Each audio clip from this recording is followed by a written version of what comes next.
Hello friends, welcome to YouTube channel education Niketan. 64वीं BPSC interview के प्रश्नों की श्रृंखला में हम आज जिस छात्र के प्रश्नों को साझा कर रहे हैं उनका इंटरव्यू अरुण भगत सर के बोर्ड में था। इनका जो समय था वो सेकेंड शिफ्ट था। 23 दिसंबर 2020 को इनका इंटरव्यू हुआ था। स्नातक का यानी ग्रेजुएशन का सब्जेक्ट इनका पोल साइंस रहा है। पीजी भी इन्होंने पोल साइंस से किया है और पोल साइंस से ही नेट क्वालिफाइड है।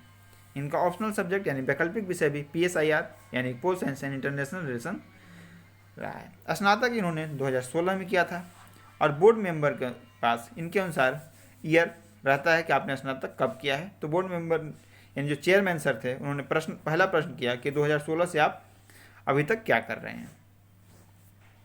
इन्होंने बताया कि 2016 के बाद इन्होंने 2016 से 18 के बीच में PG किया है। इसके बाद इन्होंने तो बोर्ड मेंबर ने कहा कि आपने PG किया है तो इसके बाद नेट भी दिया होगा, तो इन्होंने सकारात्मक जवाब दिया। इसके बाद नेट से संबंधित प्रश्न पूछे गए कि नेट का आयोजन कौन सी संस्था वर्तमान समय में कर रही है। इन्होंने बताया कि NTA इसका आयोजन कर रही है। फिर क्रॉस क्वेश्चन पूछा गया कि इससे पहले कौन सी संस्था नेट का आयोजन कराती थी। फिर इनसे प्रश्न पूछा गया कि यदि आप नेट क्वालिफाइड हैं और शिक्षा के क्षेत्र में अगर जाना चाहते हैं, शिक्षक बनना चाहते हैं, तो सबसे पहले आप किस पद पर जाएंगे। तो इन्होंने कहा असिस्टेंट प्रोफेसर। फिर इनकी हायरार्की पूछेगी कि असिस्टेंट प्रोफेसर के बाद क्या बनता है, एसोसिएट प्रोफेसर। फिर इनसे ग्रेड पे पूछा गया कि असिस्टेंट प्रोफेसर की ग्रेड पे कितनी होती है। फिर इनसे क्रॉस क्वेश्चन पूछा गया कि ग्रेड पे वहाँ ज़्यादा है या जिस पद के लिए आप इंटरव्यू देने आए हैं वहाँ पे ज़्यादा है। तो इन्होंने कहा कि शिक्षा के क्षेत्र में जो ग्रेड पे है वो ज़्यादा है। तो फिर चेयरमैन इस पर मुस्कुराते हुए एक और उन्होंने प्रश्न पूछा कि विचार अभिव्यक्ति की स्वतंत्रता किस अनुच्छेद में वर्णित है, उस पर रिस्ट्रिक्शंस किस अनुच्छेद के द्वारा लगाए गए हैं, और कुछ अमेंडमेंट बताइए जो कि विचार अभिव्यक्ति की स्वतंत्रता से संबंधित लैंडमार्क अमेंडमेंट। इन्होंने कहा कि सर अमेंडमेंट मुझे सीरियल तरीके से याद नहीं है। बोर्ड मेंबर ने कहा कोई बात नहीं है और चेयरमैन सर ने इसके बाद मेंबर 1 को इंटरव्यू ट्रांसफ़र कर दिया है।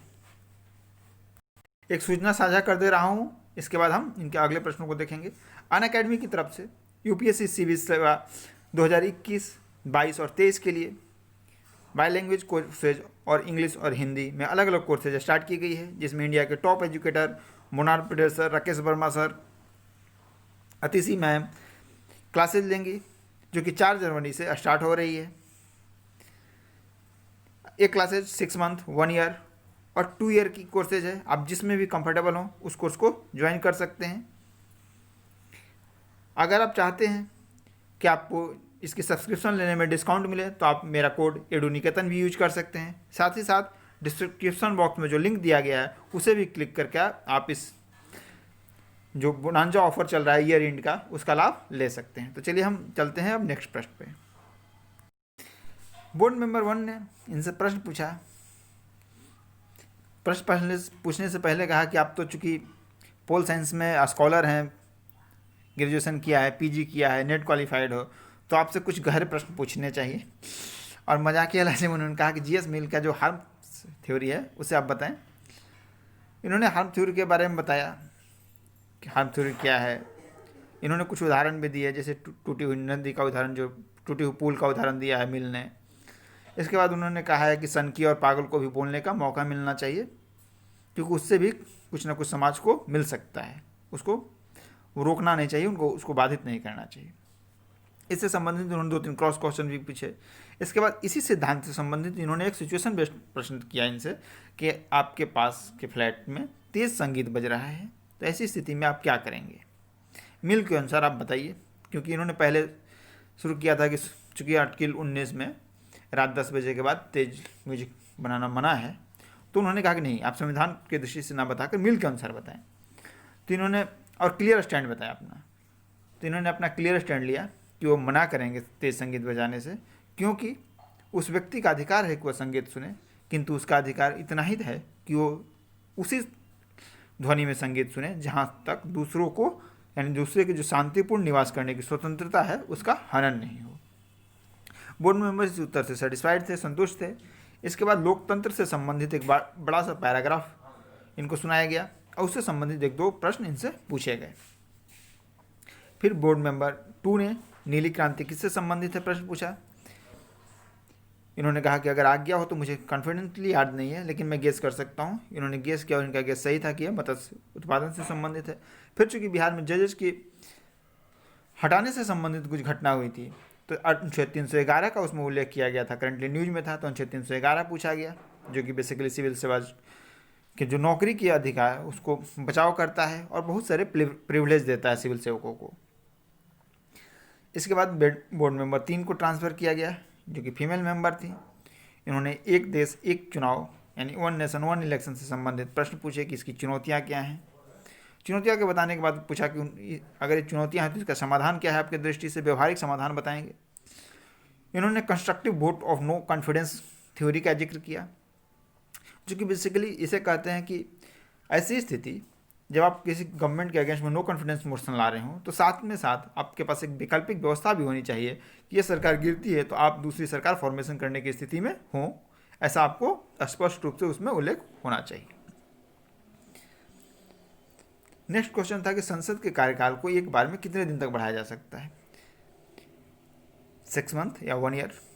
इन्होंने इसका जवाब सॉरी कहते हुए कह दिया कि मुझे कॉन्फिडेंटली इसका जवाब याद नहीं है। दूसरा जो इंटरव्यू मैं आपके साथ साझा कर रहा हूँ, इन्होंने बोर्ड का नाम क्लियर नहीं किया है। स्नातक का विषय इनका बी फार्मा रहा है, वर्तमान समय में जॉब में थे, ऑप्शनल पेपर इनका LSW है, और अगर इनकी सेक्स की बात की जाए तो फीमेल मेंबर है। इनका भी इंटरव्यू 23 दिसंबर को ही था। इनका इंटरव्यू फर्स्ट शिफ्ट में था। इनसे प्रश्न पूछा गया पहला, चूँकि ऑलरेडी ये जॉब में थी, कि वर्तमान में इनकी जो ग्रेड पे थी जॉब की, वो बिहार में जो सेवाएं हैं उनकी ग्रेड पे से अधिक थी। तो इनसे प्रश्न पूछा गया कि आप ऑलरेडी इससे अधिक ग्रेड पे में हैं तो बिहार में क्यों आना चाहती हैं। इससे संबंधित लगभग 3 से 4 मिनट तक डिस्कशन चलता रहा। फिर इनसे हॉबी इनकी कार्टूनिस्ट थी, तो इनसे पूछा गया कि भारत में वर्तमान समय में 3-4 कार्टूनिस्ट के नाम बताइए और इंटरनेशनल लेवल पर 2-3 कार्टूनिस्ट के नाम आप बताइए। फिर इनसे पूछा गया कि आपने कभी कार्टून बनाया है या कहीं पब्लिश हुआ है, यानी कि हॉबी से संबंधित इनसे 3-4 प्रश्न पूछे गए। फिर इनसे पूछा गया कि वर्तमान समय में आप बड़े मेट्रोपॉलिटन सिटी में रह रही हैं, तो क्या बिहार में अगर आपकी कहीं इंटीरियर में पोस्टिंग हो जाती है जहाँ सड़क की समस्या हो, बिजली की समस्या हो, तो वहाँ पर आप किस तरीके से अपने आप को एडजस्ट कर पाएंगी। इनसे प्रश्न पूछा गया कि हाँ तो भ्रष्टाचार भी है सेवाओं में, उससे आप कैसे निपटेंगी। LSW से इनसे एक भी प्रश्न नहीं पूछा गया। फिर इनसे इनका जो ग्रेजुएशन का सब्जेक्ट था यानी बी फार्मा, उससे 1-2 प्रश्न पूछे गए।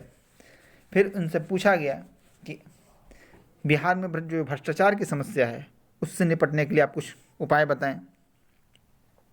1-2 वोमेन एम्पावरमेंट से संबंधित प्रश्न पूछे गए, जैसे वोमेन एम्पावरमेंट को लेकर बिहार सरकार की कौन सी स्कीम चल रही है, आपके हिसाब से बिहार की महिलाओं की 3 प्रमुख समस्याएं क्या हैं। तो इस तरीके के प्रश्न इनसे पूछे गए। इनका कहना था कि सबसे जो इनके लिए या कहें कि इन्हें जो अच्छा नहीं लगा कि नॉर्मली जो बच्चे हैं उनसे ऑप्शनल से संबंधित 1 या 2 प्रश्न जरूर पूछे जा रहे हैं। आपने अभी देखा होगा कि जो मैंने पोल साइंस के जिस भी कैंडिडेट का इंटरव्यू साझा किया उससे पोल साइंस से बहुत सारे प्रश्न पूछे गए, लेकिन इनसे LSW से एक भी प्रश्न नहीं पूछा गया। तो ये रहे 2 छात्रों के इंटरव्यू में पूछे गए प्रश्न जो कि मैंने आपके साथ साझा किया। अब अगला इंटरव्यू चूँकि 4 जनवरी से स्टार्ट है, तो आगे जब इंटरव्यू आएंगे 4 जनवरी से स्टार्ट होंगे तो उसके प्रश्न भी मैं आपके साथ साझा करूंगा। अगर आपको हमारे प्रयास अच्छा लगे तो इस वीडियो को लाइक करें और हमारे चैनल को सब्सक्राइब करें। धन्यवाद।